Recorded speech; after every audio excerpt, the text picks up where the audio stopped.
এক্ষুনি বাংলাদেশে যাওয়ার জন্য টিকিট কেটে ফেল। সেটা আমি অনেক আগেই করে ফেলেছি। সাব্বিরের কথার প্রত্যুত্তরে মুখে মৃদু হাসি রেখা টেনে হাসিল বলল, I know you would never let me down.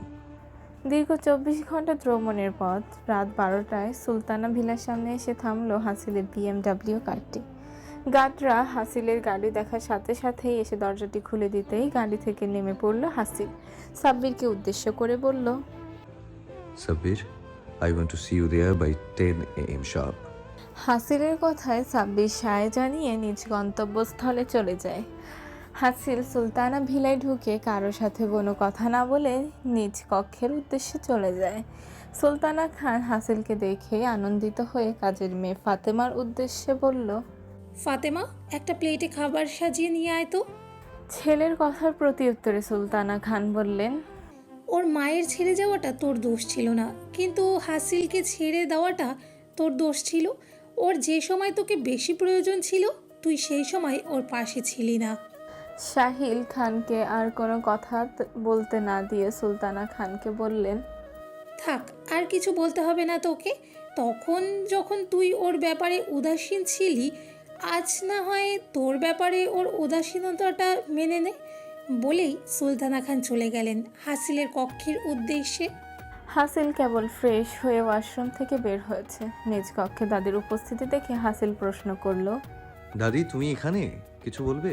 Sultana খান একটা দীর্ঘশ্বাস ছেড়ে বললেন, তুই যে আজ আসবি তা তো একটাবার আমাকে জানাতে পারতি। জানালে কি করতে শুনি? কি করতাম মানে? আচ্ছা বাদ দে, এইখানে খাবারটা খেয়ে নে, নিশ্চয়ই কিছু খাসনি। দাদির কথায় খাবারের প্লেটের দিকে তাকিয়ে হাসিল বলল। রেখে যাও, একটু পরে খাবো। হাসিলের গা ছাড়া কথায় সুলতানা খান একটা দীর্ঘশ্বাস ত্যাগ করে কোনো কথা না বলে চলে গেলেন নিজ কক্ষের উদ্দেশ্যে। রাতের অন্ধকারাচ্ছন্ন পরিবেশ কাটিয়ে আগমন ঘটল প্রাতকালের। ভোরের থেকেই অম্বরটা কেমন মেঘাচ্ছন্ন হয়ে আছে, তার সাথে বয়ে চলেছে মন মাতানো হাওয়া, যার ফলস্বরূপ বাগানে থাকা রং বেরঙের ফুলগুলিও নৃত্য করছে হাওয়ার তালে। প্রজাপতিরাও ফুলে সঙ্গ দিতে ছোটাছুটি করছে এক ফুল থেকে অন্য ফুলে, যা প্রকৃতিকে করে তুলেছে আরো মনোমুগ্ধকর। এই মনোমুগ্ধকর প্রকৃতির রূপে মোহিত হয়ে রাফিনকে নিয়ে জাদুয়া চলে গেল ফুল বাগানে প্রজাপতির পিছু নিতে।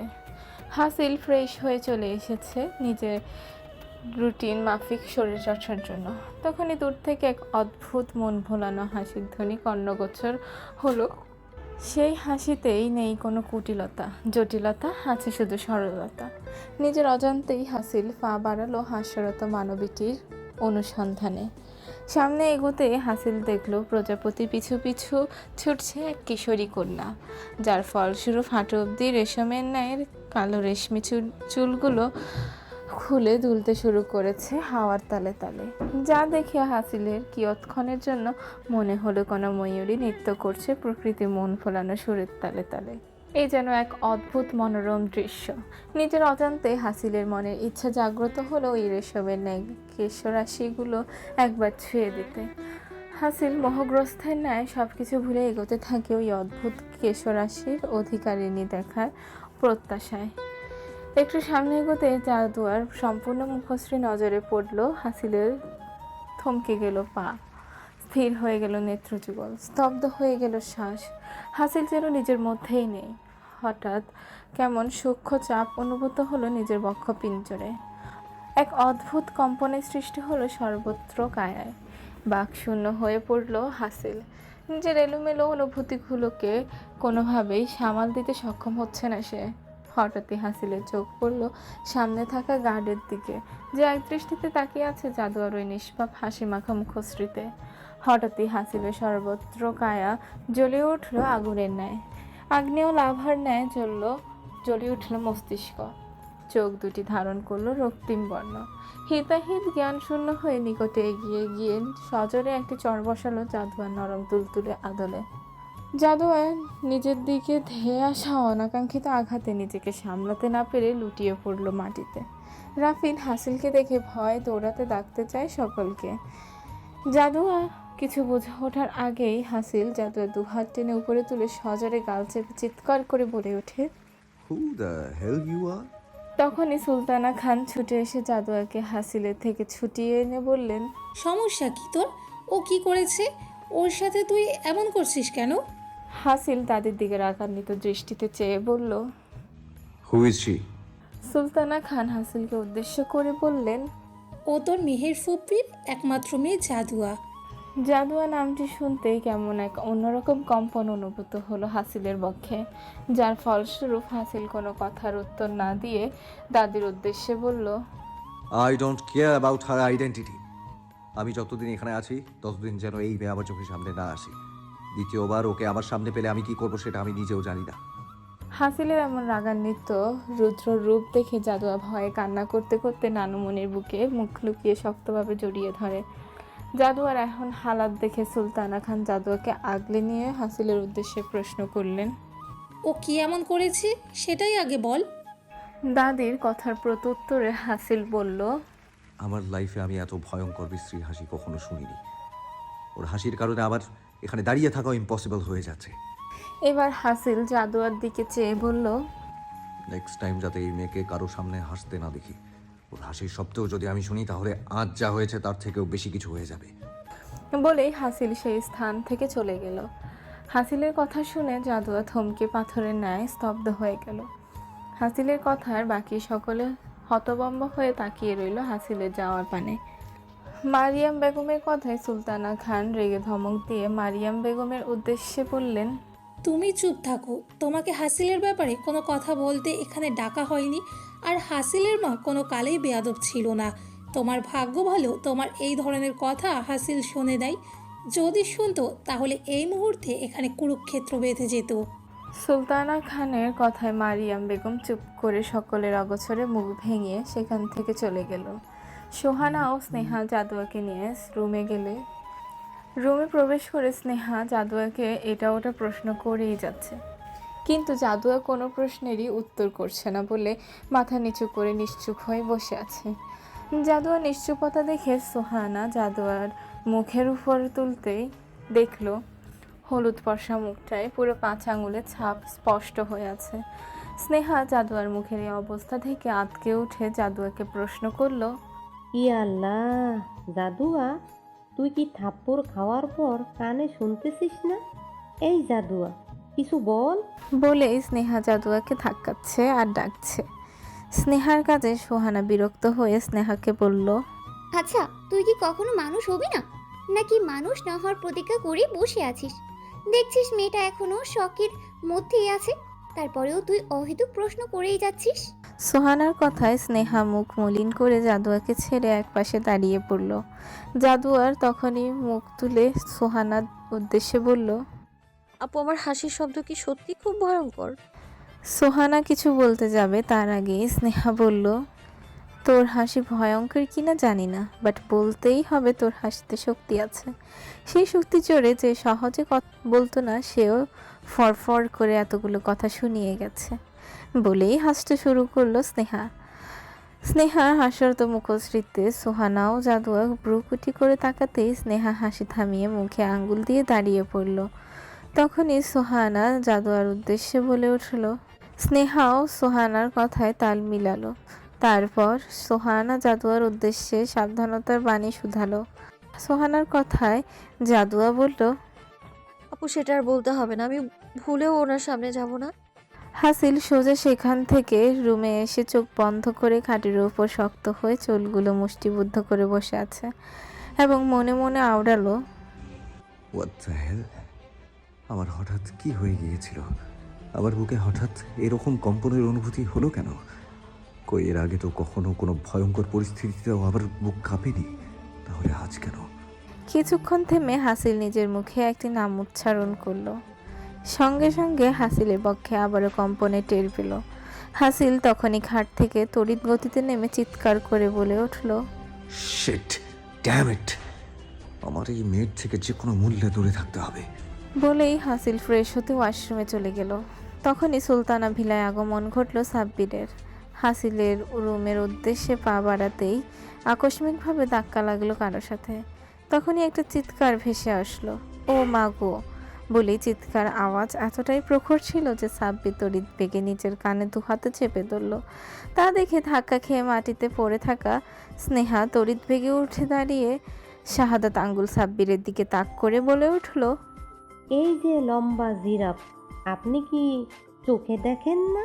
একে তো ধাক্কা দিয়েছেন, তার উপরে আবার সাহায্য না করে কানে হাত দিয়ে দাঁড়িয়ে আছেন। স্নেহার কথায় সাব্বির ভ্রুকুটি করে স্নেহার দিকে তাকিয়ে বলল, আসলে আমি তো লম্বা জিরাফ, তাই আপনার মতো চুনোপুটিকে চোখে পড়েনি, কিন্তু আপনি তো মাশাল্লাহ 4টি চোখ নিয়ে ঘুরে বেড়াচ্ছেন, তারপরও আমার মতো জিরাফ আপনার দৃষ্টি আকর্ষণ করতে পারলো না। সাব্বিরের কথা স্নেহা না বুঝতে পেরে ভ্রু কুচকে তাকিয়ে রইল সাব্বিরের দিকে। তারপর বলল, আমার 4টা চোখ মানে? স্নেহার প্রশ্নে সাব্বির বলল, জি, দুটো আল্লাহ প্রদত্ত, আর দুটোই আপনার চোখের উপরে বসে আছে। বলেই সাব্বির মুচকি হাসি দিয়ে হাসিলের কক্ষের উদ্দেশ্যে চলে যায়। সাব্বিরের বলা কথা অনেকক্ষণ পর্যবেক্ষণ করার পর স্নেহা বুঝতে পারল সাব্বির তার চশমা পরা নিয়ে তাকে ব্যঙ্গ করেছে। এটা ভাবতে স্নেহা রেগে কিছু বলবে, তখনই পাশ ফিরে দেখে কেউ নেই। এটা দেখে রাগে ফুঁসতে ফুঁসতে সাব্বিরের 14 কুষ্টি উদ্ধার করতে করতে সেখান থেকে চলে যায় স্নেহা। সাব্বির হাসিলের কক্ষের উদ্দেশ্যে পা বাড়াতেই দেখে হাসিল তৈরি হয়ে নিচে নামছে। সাব্বিরকে দেখে হাসিল বলল, একদম কারেক্ট টাইমে এসেছিস, চল এবার। হাসিলের কথায় সাব্বির কোনো প্রত্যুত্তর না করে হাসিলের পিছু পিছু চলে যায়। হাসিল ড্রয়িং রুম থেকে বের হওয়ার সময় বারবার আশেপাশে তাকাচ্ছিল, যা দেখে সাব্বির প্রশ্ন করল, কিছু খুঁজছিস? না কিছু না, লেটস গো। বলে সুলতানা ভিলা থেকে বেরিয়ে পড়ল হাসিল। নিজ গাড়িতে উঠতে যাবে তখনই একটি গার্ডের দিকে নজর পড়ল হাসিলের। সঙ্গে সঙ্গে গার্ডটিকে দেখে সামনে দাঁড় করিয়ে প্রশ্ন করল, এখানে কাজ করো কত বছর হয়েছে? হাসিলের কথায় গার্ডটি বলল, স্যার 2 বছর। ভালো, কাল থেকে আর এখানে আসার প্রয়োজন নেই। বলে সাব্বিরকে উদ্দেশ্য করে হাসিল বলল, সাব্বির, ওর সকল পাওনাদারি পরিশোধ করে ওকে এখান থেকে বিদায় কর। হাসিলের কথায় গার্ডটি বলে উঠল, স্যার আমার দোষ কি? আপনি আমাকে কেন বাদ দিচ্ছেন? গার্ডটির কথায় হাসিল রাগান্বিত হয়ে রক্তিম চোখে তাকাতেই গার্ডটির ভয়ে দুপা পিছিয়ে চুপ হয়ে যায়। হাসিল আর কোনো কথা না বলে নিজ গাড়িতে গিয়ে বসে পড়ে। সাব্বির গার্ডটির সকল পাওনাদি পরিশোধ করে নিজেও গিয়ে বসে পড়ে। কিছুক্ষণ নীরবতা পালন করার পর সাব্বির হাসিলের উদ্দেশ্যে বলল, আমি কি জানতে পারি তুই গার্ডটিকে কেন বের করে দিয়েছিস? সাব্বিরের প্রশ্নে হাসিল ভ্রু কুচকে সাব্বিরের দিকে তাকাতেই সাব্বির আমতা আমতা করে বলল, না থাক, তোর বলতে হবে না। তখনই হাসিল বলল, গার্ডটির নাক আমার পছন্দ হয়নি, ওর নাকটা আমায় খুব ইরিটেট করছিল, তাই বাদ দিয়ে দিয়েছি। হাসিলের কথায় সাব্বির কাশি উঠে গেল। তার মনে মনে আওড়ালো, কই, এত বছর ধরে তো তোর সাথে আছি, কখনো তো এমন সামান্য ব্যাপার নিয়ে মাথা ঘামাতে দেখি নাই, তাহলে হঠাৎ? থাক বাবা, এটা নিয়ে ভেবে আমার মাথা খারাপ করার কোনো দরকার নেই। হ্যাঁ ছিল, যা ভালো হোক করেছে তাই করেছে। এই সকল ভাবনার মধ্যেই গাড়ি এসে থামলো কাঙ্ক্ষিত গন্তব্যস্থলে। সাব্বির গাড়ি থেকে নেমে হাসিলের বের হওয়ার উদ্দেশ্যে গাড়ির দরজাটি খুলতেই হাসিল ভ্রু কুচকে সাব্বিরের উদ্দেশ্যে বলল, সাব্বির, তোকে না কতবার বলেছি এই কাজটা না করতে, তারপরও কেন করিস? হাসিলের কথায় সাব্বির কিছু বলে ওঠার আগেই হাসিল বলল, থাক, তোকে আর কিছু বলতে হবে না, নেক্সট টাইম এরকম যাতে না হয়। বলে হাসিল নেমে পড়ল। তখনই অনেকগুলো ছেলে হাসিলকে দেখে সামনে এগিয়ে এসে বলে উঠল, স্যার আপনি এসেছেন, চলুন আপনাকে এই মহিলার বাড়ি পর্যন্ত নিয়ে যাই। হাসিল কোনো কথা না বলে পা বাড়ালো গন্তব্যস্থলের উদ্দেশ্যে। একটি বাড়ি সামনে আসতেই ছেলেগুলোর মধ্যে একজন বলে উঠল, স্যার এটাই ওনার রুম। রুমটির দিকে তাকিয়ে হাসিল বলল, ওকে, থ্যাংক ইউ। বলে সাব্বির আর হাসিল প্রবেশ করলো রুমটির মধ্যে। রুমটির দরজা হাত দিতেই খুলে গেল দরজাটি। গুটগুটে অন্ধকারে তলিয়ে আছে কক্ষটি, ভালোভাবে কোনো কিছুই ঠাউর করা যাচ্ছিল না। তাই সাব্বির ফোনে ফ্ল্যাশ লাইট অন করতে আটকে উঠল। সাব্বিরের দৃষ্টি অনুসরণ করে হাসিল সেদিকে তাকাতেই ভ্রু কুঁচকে ফেলল। সাব্বির তড়িৎ গতিতে রুমের লাইটটি অন করতেই তাদের চোখের সামনে স্পষ্ট হলো যার সন্ধানে তারা এত দূর এসেছে তার ক্ষতবিক্ষত রক্তে ভেজা লাশটি। তৎক্ষণাৎ সাব্বির বাইরে থাকা ছেলেদের ডেকে নিয়ে এসে রুমের মধ্যে ছেলেগুলো রুমে ঢুকতে মহিলাটির মৃত লাশ দেখে ভয় শিউরে উঠে বলল, ভাই উনি তো মারা গেছেন, ভাইকে বেড়েছি ওনাকে। ছেলেগুলোর কথায় সাব্বির রেগে বলে উঠল, সেটা তো তোদের জানার কথা। ভাই বিশ্বাস করেন আমরা এ ব্যাপারে কিছুই জানি না। এদের কথার মাঝে হাসিল কোনো কথা না বলে সেখান থেকে বেরিয়ে পড়ল। হাসিলে যাওয়ার পানে তাকিয়ে সাব্বির ছেলেগুলোর উদ্দেশ্যে বলল, তোরা এই দিকটা হ্যান্ডেল করে নে আর পুলিশকে খবর দে। সাব্বিরের কথায় সকলে মাথা নেড়ে সম্মতি জানাতেই সাব্বির হাসিলের পেছন পেছন চলে গেল। হাসিল সরাসরি নিজ গাড়িতে গিয়ে মাথার উপর হাত রেখে সিটে মাথা হেলিয়ে বসে পড়ল। সাব্বির হাসিলের পাশে বসে হাসিলের উদ্দেশ্যে বলল, ভাই তুই ঠিক আছিস? হাসিলে তখন মুখ থেকে হাত সরিয়ে সাব্বিরের উদ্দেশ্যে বলল, এত বছর যাকে খুঁজে বেরিয়েছি শুধুমাত্র নিজের কিছু প্রশ্নের উত্তরের আশায়, আজ সেই আশাটাও নিরাশায় পরিণত হয়েছে। যেভাবেই হোক খুঁজে বের কর কে এই হত্যাটা করেছে আর কেনই বা করলো। সব কিছুর উত্তর আমার চাই সাব্বির, আর পুলিশের পাওয়ার সকল ইনফরমেশন যেন আমাকে পাঠানো হয়।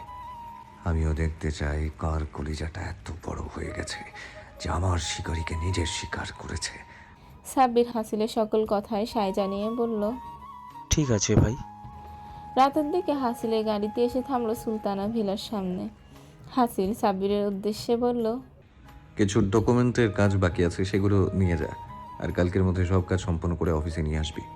হাসিলের কথায় সায় জানিয়ে সাব্বির হাসিলের পিছু পিছু যায়। সেই সময় ড্রয়িং রুমে বসে সকলে আড্ডা দিচ্ছিল। হাসিলের উপস্থিতি টের পেয়ে সকলে হাসি থামিয়ে নিশ্চুপ হয়ে বসে পড়ল। জাদুয়ার দৃষ্টিতে হাসিলের প্রতিবিম্ব ফুটে উঠতেই এক দৌড়ে নিজের রুমে এসে দরজা লাগিয়ে দিল। ড্রয়িং রুমে উপস্থিত সকলে জাদুয়ার দৌড় দেখে হতভম্ব হয়ে দাঁড়িয়ে যায়। হাসিল জাদুয়া যাওয়ার পানে ভ্রু কুচকে তাকিয়ে নিজের রুমের উদ্দেশ্যে চলে যায়। স্নেহা একপাশে দাঁড়িয়ে নিজের হাসি কন্ট্রোল করার বৃথা চেষ্টা করছে। জাদুয়া নিজ রুমে গিয়ে খাটের উপর বসে ধরপড় করে বুকে হাত দিয়ে দোয়া ইউনুস পরে বুকে ফু দিয়ে একটি স্বস্তির নিঃশ্বাস ত্যাগ করে বলল, আল্লাহ বাঁচাইছে। আপনি এখানে কেন এসেছেন? এক্ষুনি চলে যান এখান থেকে। আপনি কি ভেবেছেন আমাকে অপমান করে যখন তখন আমাদের বাড়িতেই ঢুকে পড়বেন? আমি সেটা কখনোই হতে দিব না। স্নেহার কথায় সাব্বির বলল, ঠিক আছে, যখন ঢুকলে দিবেন না তাহলে আমি হ্যাঁ ছিল বলেই চলে যাচ্ছি। বলেই সাব্বির হাসিল বলে চিৎকার দিতে যাবে তখনই স্নেহা বলে উঠল, নাউজুবিল্লাহ, আপনি বাড়িতে ঢুকবেন মানে? কার এত বড় সাহস আপনাকে আটকাচ্ছে? আপনি যান ভাইয়া, আমি তো শুধুমাত্র মজা করছিলাম। বলেই স্নেহা সেখান থেকে হন্তদন্ত হয়ে চলে যায়। সাব্বির স্নেহার যাওয়ার পানে তাকিয়েই হেসে উঠল। রাতে ডিনারের সময় হতেই সকলে ডাইনিং টেবিলে উপস্থিত হলো। সুলতানা খান সাব্বিরকেও ডিনার করে যেতে বলায় সাব্বিরও সেখানে সকলের সাথে ডিনার করার জন্য বসতেই মারিয়াম বেগম বলে উঠল।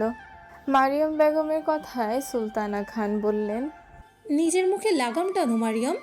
আর সাব্বির শুধুমাত্র কর্মচারীই নয়, বরং হাসিলের সবচেয়ে বিশ্বস্ত একজন কাছের মানুষ।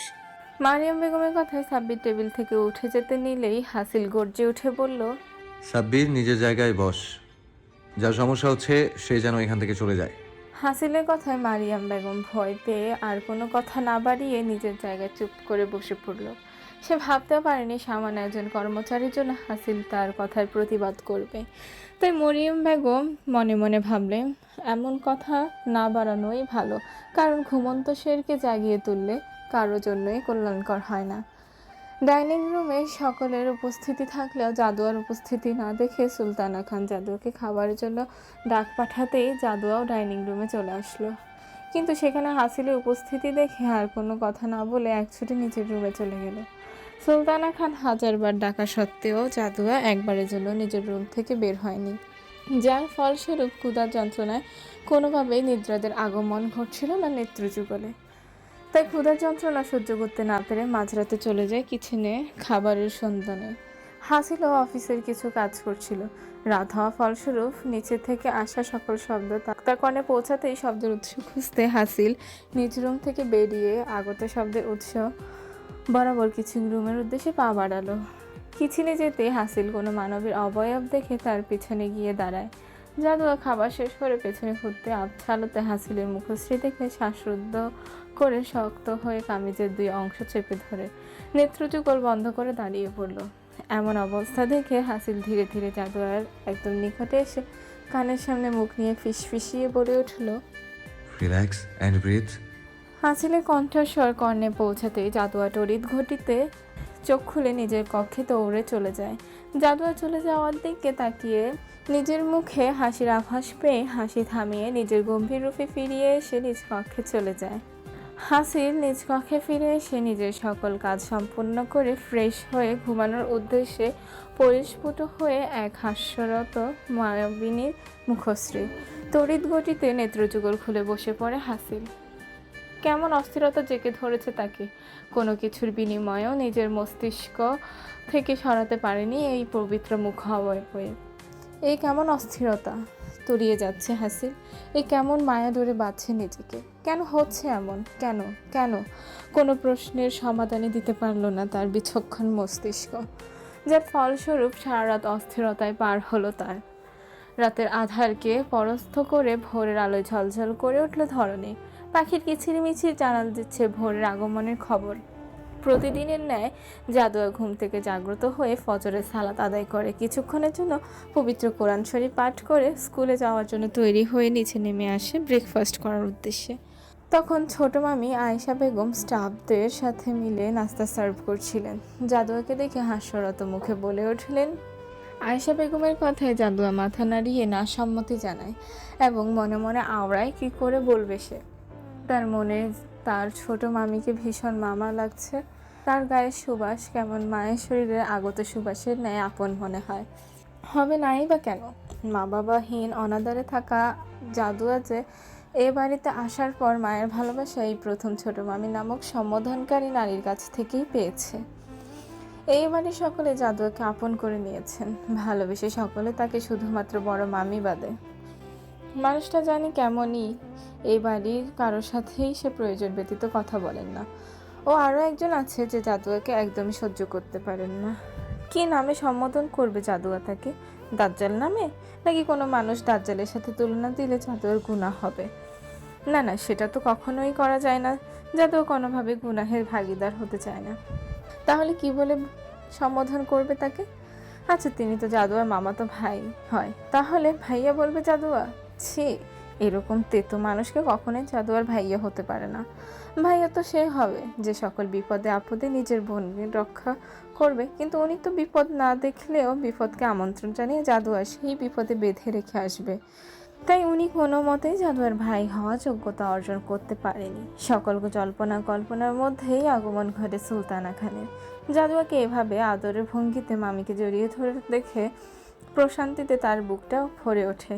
এটা ভেবে যে জাদুয়া এখন সকলকে আপন ভাবতে শুরু করেছে। প্রথম যখন এ বাড়িতে এসেছিল কি ভয়টাই না পেয়েছিল মেয়েটা। নিজেকে কিভাবে সবার থেকে গুটিয়ে গুটিয়ে রাখতো, চঞ্চলতার রেশমাত্র ছিল না, যার মধ্যে কিন্তু এখন বোঝা যায় কতটা চঞ্চল মেয়েটি। কি পরিমাণ অত্যাচারে থাকলে মানুষ নিজের অস্তিত্বটুকুও ভুলে যায়, তা এখন ভাবাচ্ছে সুলতানা খানকে। এর মধ্যে স্নেহা রাফিনও ফ্রেশ হয়ে তৈরি হয়ে নিচে নামছে। ওদেরকে দেখে আয়েশা বেগম ভ্রু কুঁচকে প্রশ্ন করলেন। আয়েশা বেগমের কথায় রাফিন দাঁত বের করে পুরো মুখ জুড়ে হাসি দিয়ে বলল।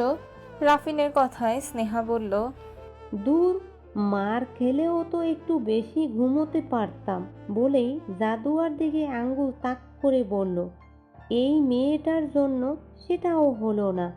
স্নেহার কথায় আয়েশা বেগম বললেন। আয়েশা বেগমের কথায় স্নেহা বলে উঠল, থাক মা, আর একটা কথাও বলো না। তোমার কথা শুনতে গেলে আজ আমাদের কোথাও যাওয়াই হবে না। বলেই সকলে নাস্তা করতে করতে ডাইনিং টেবিলে বসে পড়ল। ব্রেকফাস্ট শেষ হতেই জাদুয়া স্নেহা এবং রাফিনের জন্য গাড়ির সামনে দাঁড়িয়ে অপেক্ষা করতে থাকলে তখনই হাসিল ফ্রেশ হয়ে ব্ল্যাক স্যুট ও সানগ্লাস পরে বেরিয়ে নিজ অফিসের উদ্দেশ্যে পা বাড়াতেই সুলতানা খানকে ডেকে বললেন, হাসিল, ব্রেকফাস্ট করে যা। সুলতানা খানের কথার প্রত্যুত্তরে হাসিল বলল, না দাদি, আমি এখন কিছু খাবো না। বলেই আর কোনো কথা না বাড়িয়ে নিজ গন্তব্যের উদ্দেশ্যে চলে গেল। সুলতানা খানও তার কোনো কথা বললেন না, কারণ তিনি জানেন হাসিল একবার যখন না করেছে সেটা আর হ্যাঁতে কখনোই পরিণত হবে না। অন্যদিকে হাসিল নিজ গাড়ির উদ্দেশ্যে পা বাড়াতেই দেখলো জাদু স্কুল ড্রেস পরে মাথায় ওড়না দিয়ে রেডি হয়ে দাঁড়িয়ে আছে গাড়ির সামনে।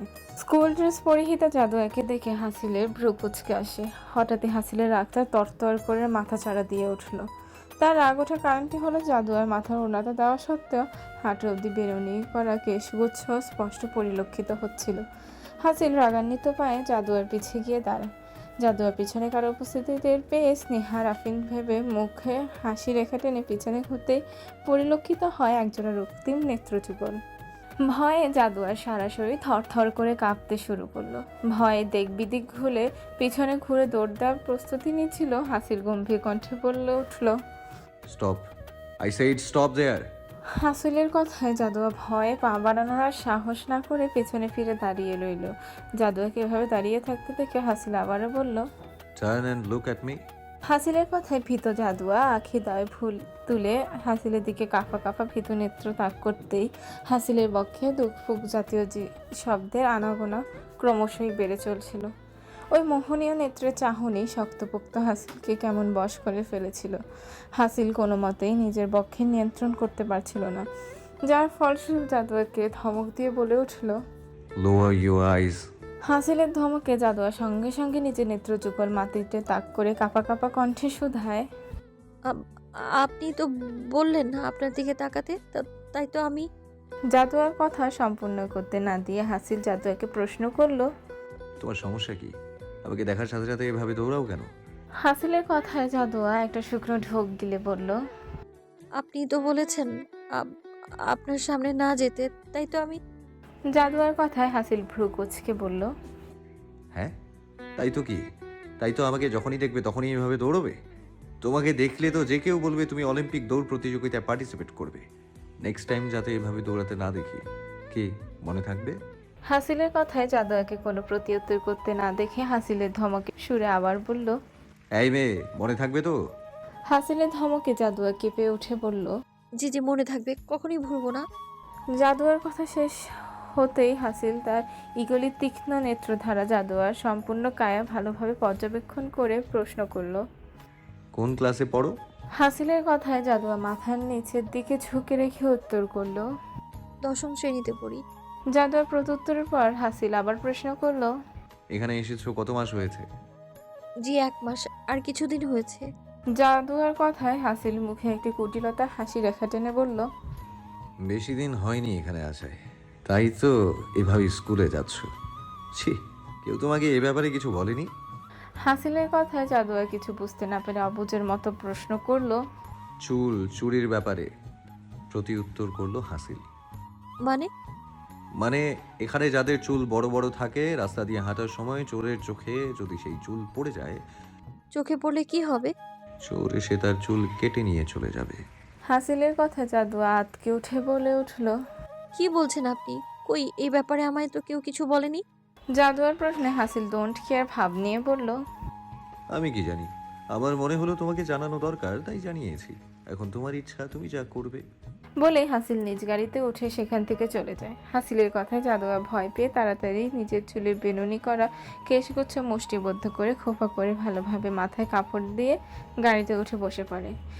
কিছুক্ষণ পর স্নেহা এবং রাফিনের আগমন ঘটলে তারাও স্কুলের উদ্দেশ্যে চলে যায়। অন্যদিকে হাসিল গাড়িতে উঠে নিজের চুলগুলো মুষ্টিবদ্ধ করে ভাবছে এতক্ষণ যাবৎ সে কী করলো, কেন করলো।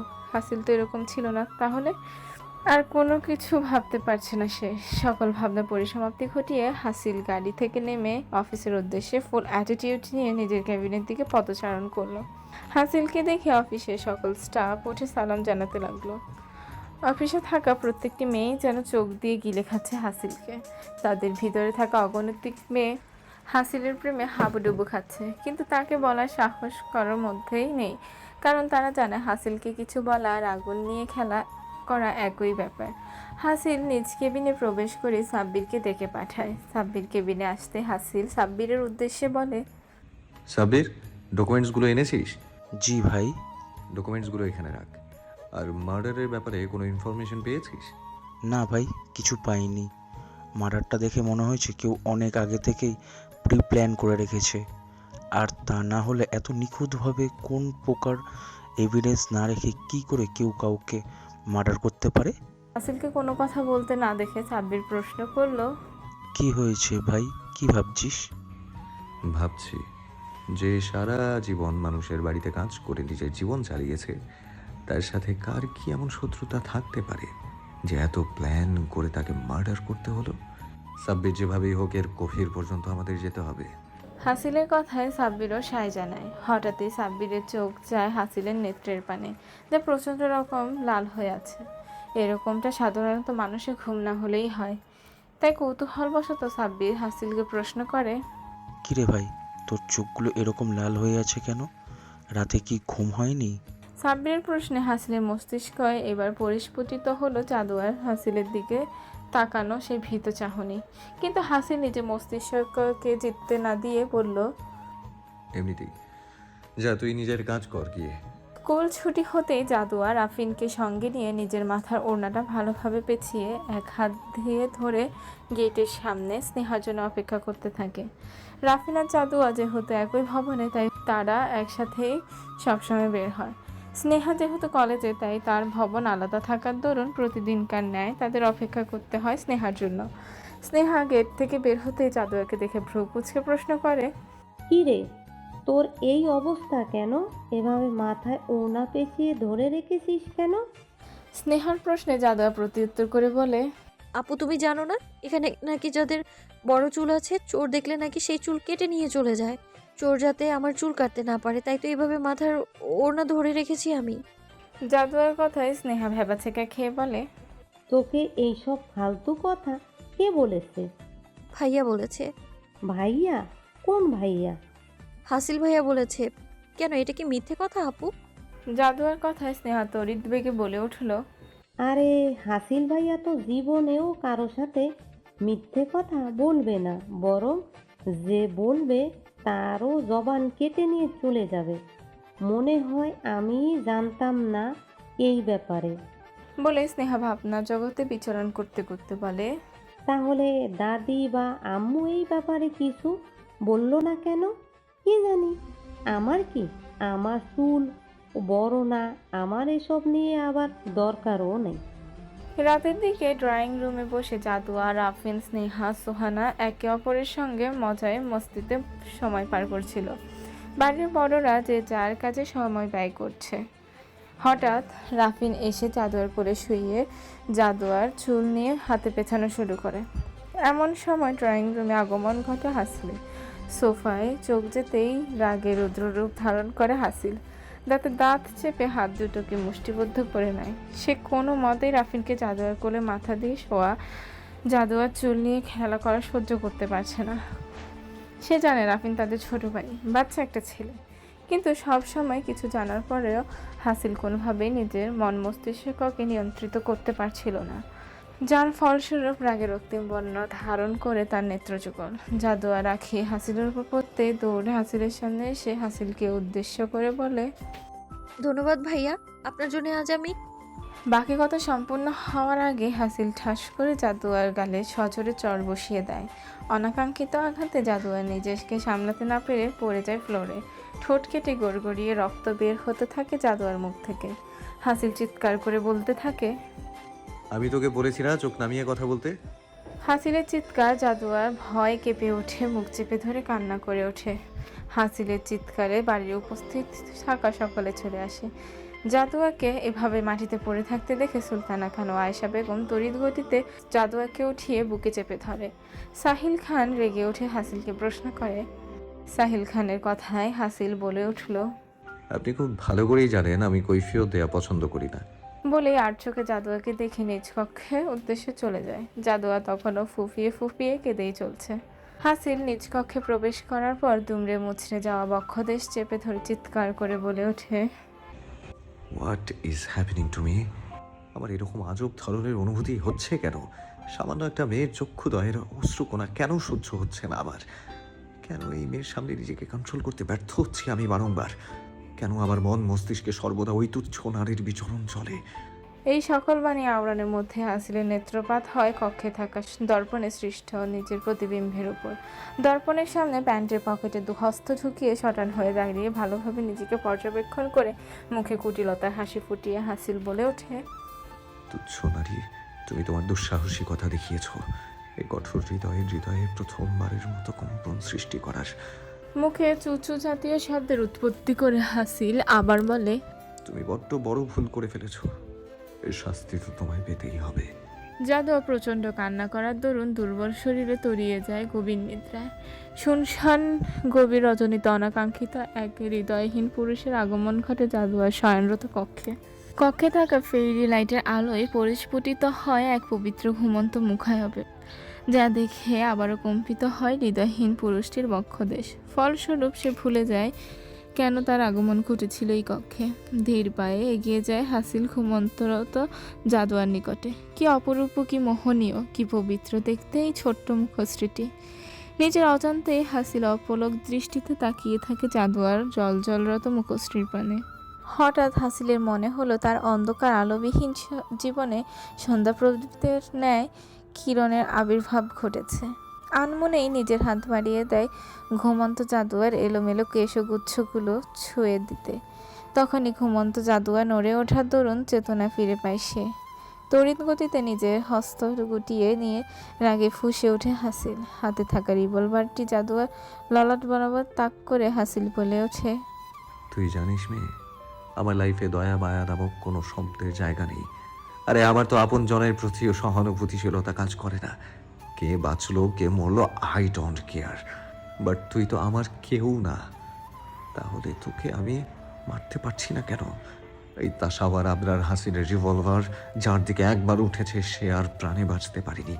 তাহলে কেন আমার হাত চলছে না? কেন কেন?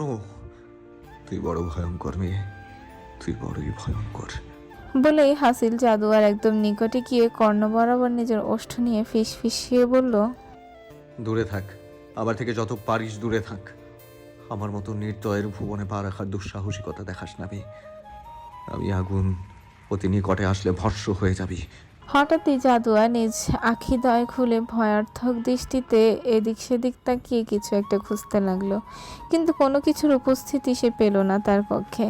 আনমনেই জাদুয়া ভীতিগ্রস্ত কণ্ঠে শুধালো, কেউ কি এখানে এসেছিল? আমার সারা শরীরে কেন এরকম ভয়ঙ্কর শীতলতা অনুভব হলো? কিন্তু কেউ তো নেই এখানে, তাহলে সবই কি আমার মনের ভ্রম? এই সকল চিন্তা ভাবনার মধ্যে জাদুয়া আবার বলল, হয়তো বা, আর তা না হলে এত রাতে কে আসবে? বলেই জাদু আবারও নিদ্রায় তলিয়ে গেল। শুনশান সুদীর্ঘ রজনী কাটিয়ে আবির্ভূত হয় মিষ্টি ভোরের। ভোরকে পরাস্ত করে আবার আগমন ঘটে নির্জন রজনীর। এভাবেই কেটে যায় দিন, দিনের পর মাস, মাসের পর বছর। কেটে গেল একটি মাস। এই এক মাসে জাদুয়া ভুলক্রমেও হাসিলের সামনে পড়েনি, সর্বদা হাসিল থেকে পালিয়ে বেরিয়েছে। হাসিলও জাদুয়াকে এড়িয়ে চলেছে। বাড়ির প্রত্যেকের দৃষ্টিতে পরিলক্ষিত হয়েছে বিষয়টি, কিন্তু কেউই এই ব্যাপারে তেমন কোনো প্রতিক্রিয়াই দেখাননি, কারণ তারা জানে হাসিল কোনো কারণবশত জাদুয়াকে একদমই সহ্য করতে পারে না। তাই তারা মনে করে ওদের একে অপরের থেকে দূরে থাকাই শ্রেয়। হাত পা বাঁধা অবস্থায় পরিত্যক্ত গোডাউনে রক্তে রঞ্জিত শরীরে ছটফট করছে একটি ছেলে। শরীরে অসহ্য যন্ত্রণায় মুখ দিয়ে নির্গত হচ্ছে অসহনীয় আর্তনাদ। তারই সামনে পায়ের উপর পা তুলে বসে আছে তাসাওয়ার আবরার হাসিল। ছেলেটির অসহনীয় আর্তনাদে ছিটে ফোটা দয়ার রেশমাত্র দেখা গেল না তার মুখমণ্ডলে। হাসিল বসা থেকে উঠে ছেলেটির সামনে এগিয়ে গিয়ে হাঁটু ভাঁজ করে বসে এক হাতে ছেলেটির চুলগুলো মুষ্টিবদ্ধ করে ছেলেটির মাথা উপরে উঠিয়ে প্রশ্ন করে, এখনো সময় আছে, বলে দে কার কথায় তুই এই মার্ডারটি করেছিস। আমি ওয়াদা করছি তার নাম বলে দিলে আমি তোকে কষ্ট ছাড়াই পরপারে পাঠিয়ে দেব। হাসিলের কথায় ছেলেটি ভাঙা ভাঙা কাতর গলায় বলে, আমি সত্যি বলছি, আমি জানি না কে ছিল সে। তার সাথে যতবার আমার কথা হয়েছে ততবার আমার চোখ বাঁধা অবস্থায় ছিল, যার ফলে আমি তাকে দেখতেও পারিনি। প্লিজ স্যার, আপনি আমাকে ছেড়ে দিন। স্যার, আমি যদি জানতাম আপনি ওই মহিলার খোঁজে আছেন তাহলে আমি সত্যি বলছি কখনো এই মার্ডারের সুপারিশ নিতাম না। আমাকে মাফ করে দিন স্যার, এই ধরনের ভুল আমার দ্বারা আর কোনোদিনও হবে না। ছেলেটির কথায় হাসিল মুখে ভয়ঙ্কর হাসির রেখা ফুটিয়ে তুলে নিজের হাতে লেগে থাকা রক্তে একটি রুমাল সাহায্যে মুছতে মুছতে অনুভূতিহীন মানুষের ন্যায় গার্ডদের উদ্দেশ্যে বলে, খেয়াল রেখো কালকের সূর্য যাতে ও না দেখতে পায়। বলেই সেখান থেকে চলে যায়। হাসিলকে যেতে দেখে সাব্বিরও চলে যায় হাসিলের পিছু পিছু। ছেলেটি হাসিলের কথা শুনে ভয় ততস্থ হয়ে চিৎকার করে বলে, স্যার আপনি আমাকে মাফ করে দিন প্লিজ, আমাকে ছেড়ে দিন স্যার স্যার। শত চিৎকারের পরও হাসিল একটা বারের জন্য পিছন ফিরে তাকায়নি। হাসিলে গাড়ি এসে থামে সুলতানা ভিলার সামনে। নিজ কক্ষের উদ্দেশ্যে পা বাড়াতেই আবারও কর্ণকুহরে প্রতিধ্বনিত হয় সে অদ্ভুত সুমধুর হাসির ধ্বনি। আজ প্রায় 1 মাস পর আবার সেই হাসির ধ্বনি শুনতেই পা থেমে যায় হাসিলের। কিন্তু জাদু একবারের জন্য হাসিলের উপস্থিতি উপলব্ধি করতে পারেনি। ফলস্বরূপ সে সোহানা, স্নেহা ও রাফিনের সাথে হাস্যরসিকতায় মেতে থাকলো। হাসিলকে এভাবে থেমে যেতে দেখে সাব্বির পেছন থেকে প্রশ্ন করলো। ভাই কি হয়েছে, থেমে গেলেন যে? সাব্বিরের কথায় প্রশ্নে হাসিল প্রতি উত্তর করে বলে কিছু না। বলে নিজ কক্ষের উদ্দেশ্যে চলে যায়। হাসিলের পিছু পিছু সাব্বির পা বাড়াতেই সামনে এসে স্নেহা কাকতাড়ুয়ার মতো হাত মেলে পথ আগলে দাঁড়ালো। স্নেহাকে দেখে সাব্বিরের কপাল পরিস্ফুটিত হয় সূক্ষ্ম রেখার। ফলস্বরূপ স্নেহার উদ্দেশ্যে প্রশ্ন করে, কি সমস্যা কি তোমার? আবার আমার সামনে এসে দাঁড়ানোর মানে কি? হাচিলকে কি ডাকতে হবে? সাব্বিরের প্রশ্নে স্নেহা বলে, না না ভাইয়াকে ডাকবেন কেন? আমি তো শুধু চাই সেদিনের জন্য আপনি আমাকে সরি বলুন, আর কিছু না। আপনি সরি বললেই আমি আপনাকে মাফ করে দিব, সত্যি বলছি। স্নেহার কথায় সাব্বির ভ্রুকুটি করে তাকিয়ে বলে, আমি সরি বলবো, তাও আবার আপনার মতো পুচকিকে? বলেই সাব্বির উচ্চস্বরে হেসে নিজে থামিয়ে আবার বলতে, কখনোই না, সে আশা আপনার কোনোদিনও পূরণ হবে না। সাব্বিরের কথায় স্নেহা রেগে গিয়ে বলল, দেখুন, আপনি কিন্তু আবার আমাকে অপমান করছেন। আমি কিন্তু স্নেহাকে থামিয়ে দিয়ে সাব্বির বলে উঠল, কি তখন থেকে আমি কিন্তু বলে যাচ্ছেন? সামনে কি কিছু বলুন। আচ্ছা, আপনার কিছু বলতে হবে না, আমি বরং হাঁচিলকে ডাকছি আপনার পরের কথা শোনার জন্য। বলেই সাব্বির হাসিল বলে তাকতে যাবে তখনই স্নেহা উল্টো ঘুরে দৌড়ে যাওয়ার চেষ্টা করতে শটান করে তার পায়ে বেজে উপর হয়ে পড়ে যায় ফ্লোরে। ফলস্বরূপ লজ্জায় কোনো প্রকার প্রতিক্রিয়া না করে হাত দিয়ে মুখ ঢেকে শুয়ে থাকে সেখানটায়। এমতো অবস্থায় সাব্বির স্নেহার উদ্দেশ্যে সাহায্যে হাত বাড়াতেই স্নেহা চিৎকার করে বলে ওঠে, আপনি এখান থেকে যান বলছি। স্নেহার কথায় সাব্বির বলল, কিন্তু আপনি। আমি আপনাকে যেতে বলেছি। স্নেহার প্রতি উত্তরে সাব্বির বুঝতে পারে স্নেহা লজ্জা পেয়েছে, তাই আর কোনো কথা না বাড়িয়ে সেখান থেকে হাসিলের কক্ষের উদ্দেশ্যে চলে যায়। জাদুয়া ও রাফিন স্নেহাকে খুঁজতে এসে দেখে স্নেহা ফ্লোরে শটান হয়ে শুয়ে আছে। স্নেহাকে এভাবে শুয়ে থাকতে দেখে রাফিন স্নেহার সামনে এসে ধাক্কাতে ধাক্কাতে বলে, রাফিনের কথায় স্নেহা কোনো প্রতি উত্তর না করে সেখানটায় খাপটি মেরে শুয়ে থাকে। স্নেহার কোনো নড়চড় না দেখে জাদুয়া স্নেহার কাছে আসতেই ঘন ঘন নাক টানা শব্দ শুনতে পায়। ফলস্বরূপ জাদুয়া চিন্তিত হয়ে স্নেহার নিকটে এসে প্রশ্ন করে, আপু কি হয়েছে, তুমি ঠিক আছো? জাদুয়ার কণ্ঠস্বর শুনতে পেয়ে স্নেহা জাদুয়ার মুখপানে তুলে তাকিয়ে ভ্যা ভ্যা করে কেঁদে দেয়। স্নেহাকে এভাবে কাঁদতে দেখে জাদুয়া আবার প্রশ্ন করে, আপু কি হয়েছে বলো আমার। জাদুয়ার প্রশ্নের প্রতি উত্তরে স্নেহা নাক টানতে জানতে বলে, সব সময় ওই জিরাফের সামনেই কেন লজ্জায় পড়তে হবে বলো তো জাদুয়া? স্নেহার কথায় জাদুয়া ভ্রুকুচকে প্রশ্ন করলো, কার সামনে? ওই যে।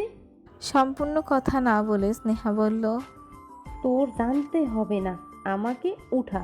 সাব্বির হাসিলের কক্ষে প্রবেশ করতে হাসিলকে দেখতে না পেয়ে ব্যালকনির উদ্দেশ্যে পা বাড়াতেই দেখলো হাসিল আনমনে পকেটে দুহাত গুজে দূর আকাশের দিকে চেয়ে আছে।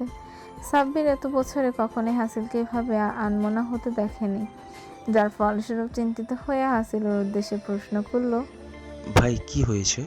সাব্বিরের প্রশ্নে হাসিল আনমনেই বলে ওঠে, সাব্বির, কখনো কাউকে দেখে তোর বক্ষপিঞ্জরের কেঁপে উঠেছে? কখনো কখনো কাউকে দেখে মনে হয়েছে ওই মুখশ্রীর দিকে তাকিয়ে 1000 বছর পার করে দিতে পারবি?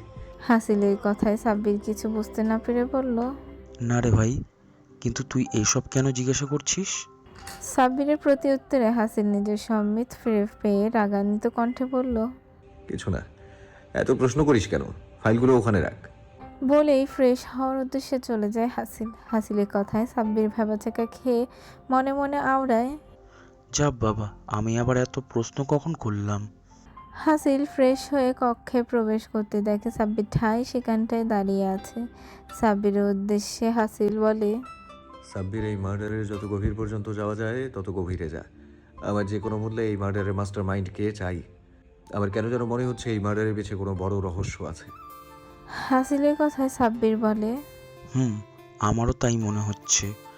আর তা না হলে এত প্ল্যান করে একজন সাধারণ মানুষকে কেউ কেন মারবে? তুই চিন্তা করিস না ভাই, আমি যেখানেই হোক ওকে খুঁজে বের করার চেষ্টা করব। সাব্বিরের কথায় হাসিল বলল, চেষ্টা নয় Sabbir, I need that guy as soon as possible. হাসিলের কথা সাব্বির সায় জানিয়ে নিজ গন্তব্যের উদ্দেশ্যে চলে যায়। 2 মাসের বেশি সময় অতিবাহিত হয়েছে জাদুয়ার সুলতানা ভিলায় পদার্পণের। এই 2 মাস জাদুয়া নিজের সবচাইতে কাছের প্রিয় মানুষের থেকে দূরে থেকেছে। না তার কোনো প্রকার খোঁজ পেয়েছে, না সে কোনো প্রকার খোঁজ নিতে পেরেছে। কিভাবে নেবে সে তার দাদিজানের খোঁজ? তার কাছে যে খোঁজ নেওয়ার কোনো মাধ্যমই ছিল না। প্রতিনিয়ত দাদির জন্য বক্ষপিঞ্জরে ছটফটানি অনুভূত হয়েছে জাদুয়ার। কিন্তু নিজের সংকোচতার কারণে দাদির খোঁজ সুলতানা ভিলার কারো কাছে জিজ্ঞেসও করেনি। ভেবেছিল তারা যদি জাদুয়াকে বোঝা ভাবে, কিন্তু জাদুয়া তো এখন জানে তারা জাদুয়াকে ভালোবাসে। আর তাছাড়া আজ সকাল থেকেই জাদুয়ার মনের ভিতর কেমন অস্থিরতা কাজ করছে। কেন জানি তার মনে হচ্ছে দাদিজান ভালো নেই। যদি ভালোই থাকতো তাহলে কেন এতদিনে দাদিজানের একটা বারের জন্য জাদুয়ার কল দিয়ে খোঁজ নেয়নি? জাদুয়া নিজের সকল সংকোচতা ভুলে সুলতানা খানের দ্বারের সম্মুখে এসে দ্বারে আঘাত করতে সুলতানা খান বললেন, ভেতরে এসো। জাদুয়া সুলতানা খানের অনুমতি পেয়ে কক্ষে প্রবেশ করে। সুলতানা খানের সম্মুখে গিয়ে দাঁড়ায়। জাদুয়াকে দেখে সুলতানা খান জিজ্ঞেস করেন, কি ব্যাপার নানুমণি, তুমি হঠাৎ আমার রুমে আসলে?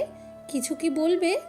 সুলতানা খানের প্রশ্নে জাদুয়া বলল, নানুমণি, তুমি কি একটু দাদির খোঁজ নিয়ে দিতে পারবে? আজ এতদিন হলো দাদি তো একটাবারও আমার খোঁজ নিল না। আমার কেমন যেন অস্থির অস্থির লাগছে। জাদুয়ার অস্থিরতা দেখে সুলতানা খান বললেন, আচ্ছা ঠিক আছে, তুমি অস্থির হয়েও না। তুমি শুধু শুধু টেনশন করছো। দেখবে সব কিছু ঠিক আছে। আমি বরং তোমার দাদি যে নম্বরটি দিয়ে কল করেছিল সেটাতে কল করে দেখি। সুলতানা খানের কথায় জাদুয়া বলল, কিন্তু ওটা তো মামার নাম্বার, উনি কি আমার সাথে দাদিকে কথা বলতে দিবেন? জাদুয়ার কথায় সুলতানা খান বললেন, তুমি টেনশন করো না, ওরা জানবেও না কে কথা বলবে। আর তাছাড়া এই নম্বরটি ছাড়া আমাদের কাছে আপাতত অন্য কোনো রাস্তাও নেই। সুলতানা খান নিজের বক্তব্য শেষ করে কল করে রহিম মিয়ার নাম্বারে। কিছুক্ষণ যেতেই কলটি রিসিভ করে রহিম মিয়া। বলল, হ্যালো, কে বলতেছেন? রহিম মিয়া কল রিসিভ করতেই সুলতানা খান চোখের ইশারায় জাদুয়াকে আশ্বস্ত করে। রহিম মিয়ার উদ্দেশ্যে বললেন, আপনি আমাকে চিনবেন না, আমি রহিমা খাতুনের সাথে একটু কথা বলতে চাই। ওনাকে একটু ডেকে দিবেন। সুলতানা খানের কথায় রহিম মিয়া একটা দীর্ঘশ্বাস ছেড়ে বললেন, উনি তো নাই। নাই মানে? কোথায় গিয়েছেন? মা মারা গেছে আজ 2 মাসের বেশি হয়ে গেছে। রহিম মিয়ার কথায় সুলতানা খান স্তব্ধ হয়ে যান। কি বলবেন তা বুঝে উঠতে পারছেন না তিনি। সুলতানা খানের এমন নিশ্চুপতা দেখে জাদুয়ার বুকের ভিতরটা কেমন যেন মোচড় দিয়ে উঠল। সে বারবার সুলতানা খানকে প্রশ্ন করেই যাচ্ছে, কি হয়েছে নানুমণি? সুলতানা খান ফোন রেখে এক দৃষ্টিতে তাকিয়ে থাকে জাদুয়ার দিকে। সে কিভাবে বলবে জাদুয়াকে তার দাদির মৃত্যুর কথা? মেয়েটি যে তার দাদিকে খুব ভালোবাসে। ওই একটা মানুষই ছিলেন যিনি জাদুয়াকে আগলে রেখেছেন নিজ ছায়ার মতো। সুলতানা খানের খুব আফসোস হচ্ছে এটা ভেবে, কেন সে আরও আগে তার খোঁজ নিলেন না। এখন তার মনে হলো রহিমা খাতুন কোনো জাদুয়ার কথা তাদেরকে বলেননি। হয়তো রহিমা খাতুনের চিন্তাটা সঠিক ছিল। সুলতানা খানকে কোনো কথা বলতে না দেখে জাদুয়া বলল, নানুমণি, কি হয়েছে বলো? তুমি ফোনটা রেখে দিলে কেন? বলো না কি হয়েছে। দাদি ঠিক আছে তো?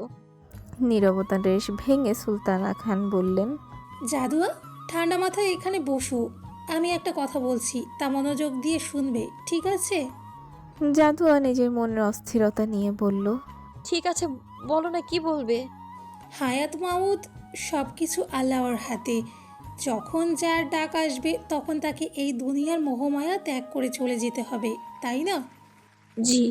তাহলে কারোর মৃত্যুর সংবাদ শুনলে আমাদের উচিত আহাজারি না করে তার জন্য পরম করুণাময় রবের নিকট প্রার্থনা করা, তাই না?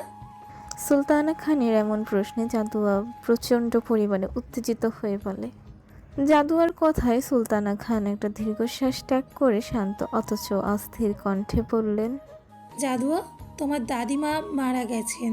সুলতানা খানের কথায় জাদুয়া স্থির হয়ে বসে রইল। কোনো অনুভূতি যেন জাদুয়াকে ছুঁতে পারছে না। সে এটা কি শুনলো? সে যা শুনছে তা কি সত্যি? জাদুয়ার মন মস্তিষ্ক সব শূন্য হয়ে গেল। সে যেন একটা ঘোরের মধ্যে বিচরণ করছে। জাদুয়ার এহেন হালাত দেখে সুলতানা খান চিন্তিত হয়ে জাদুয়াকে আলতো ধাক্কা দিয়ে বললেন, জাদুয়া, তুই ঠিক আছিস? এভাবে বসে আছিস কেন সোনা?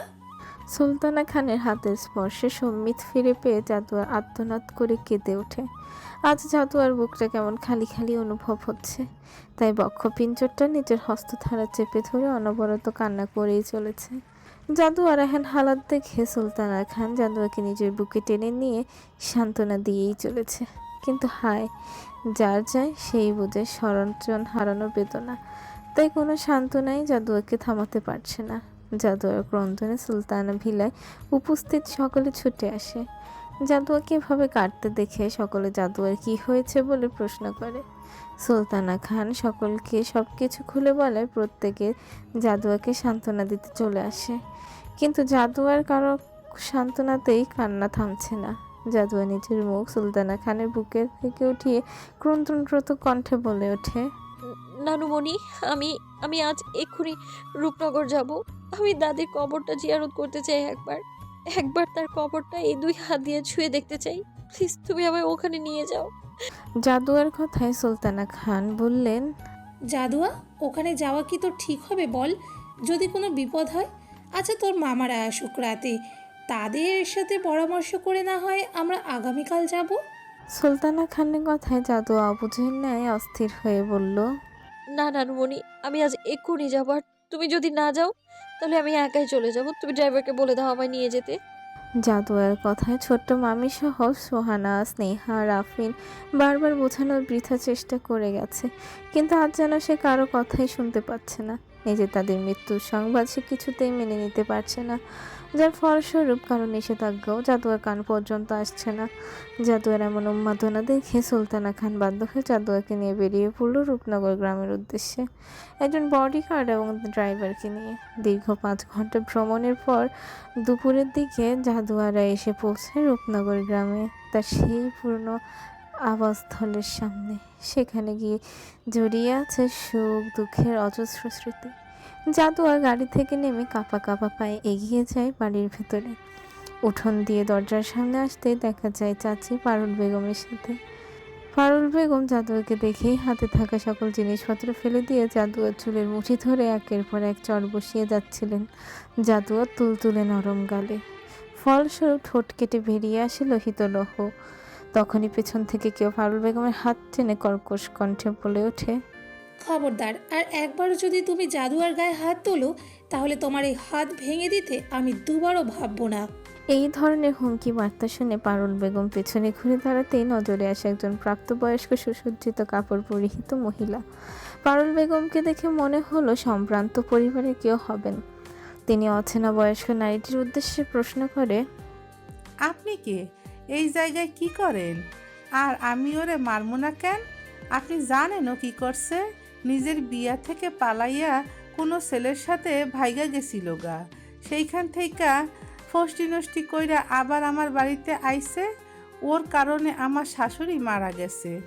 ওর কারণে আমি গ্রামের মানুষের সামনে অপমানিত হইছি। আমি তো ওরে ছাড়মু না।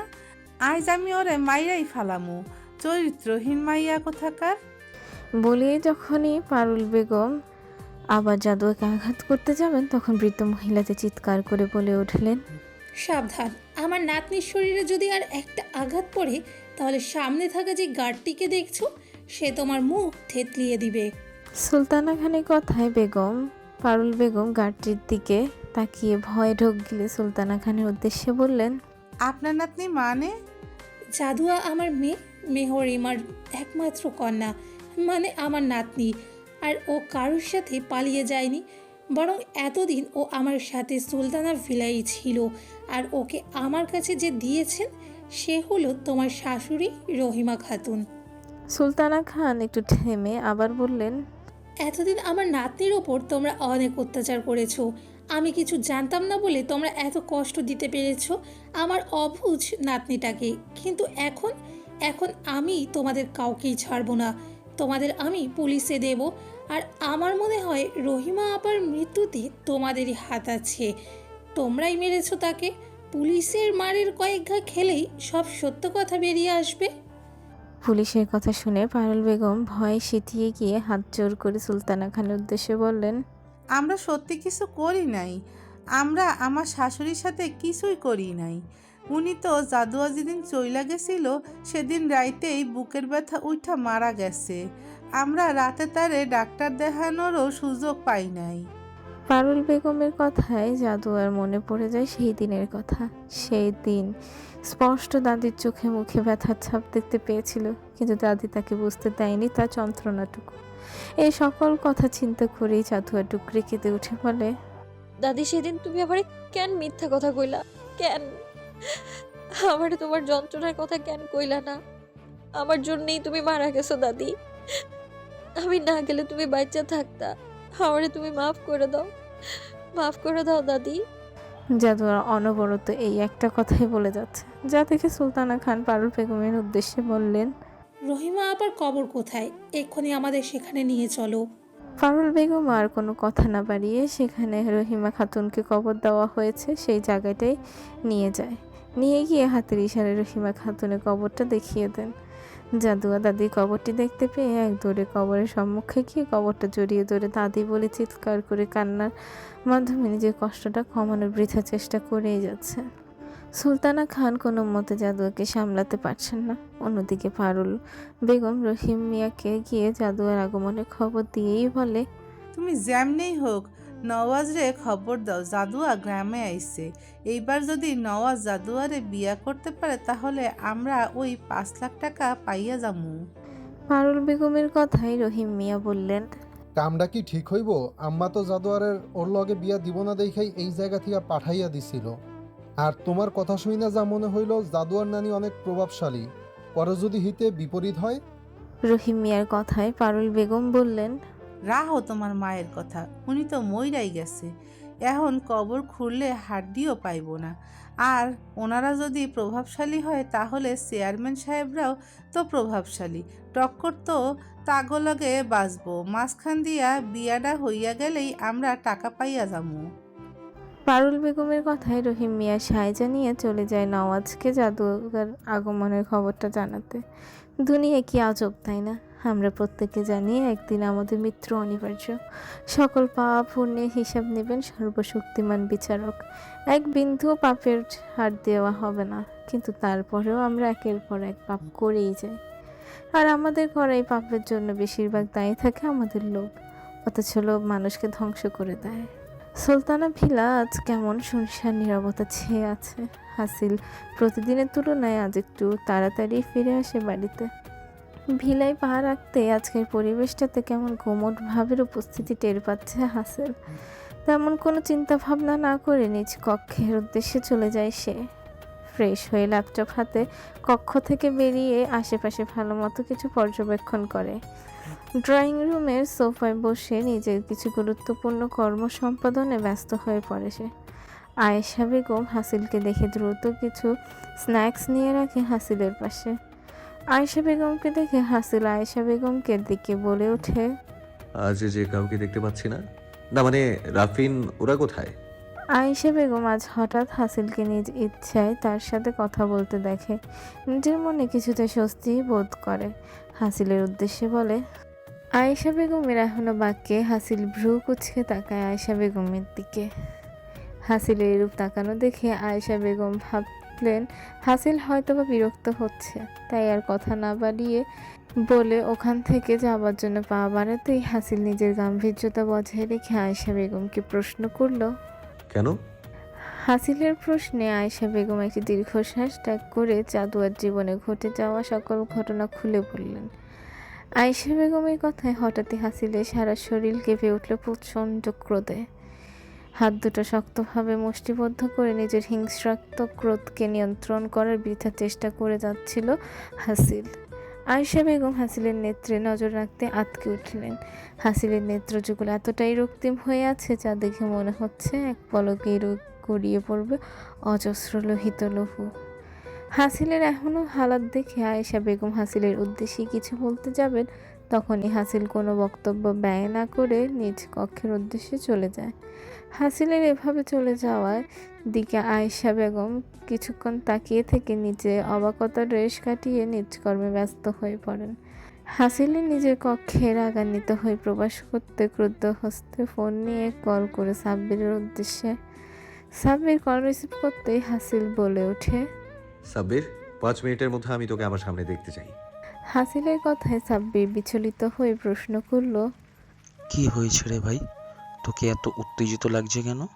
সাব্বিরের প্রশ্নে হাসিল বলল, কিছু হয়নি, আমরা রূপনগর যাচ্ছি। রূপনগর? কেন ভাই? সাব্বিরের প্রশ্নে হাসিল ভ্রুকুটি করে বলল,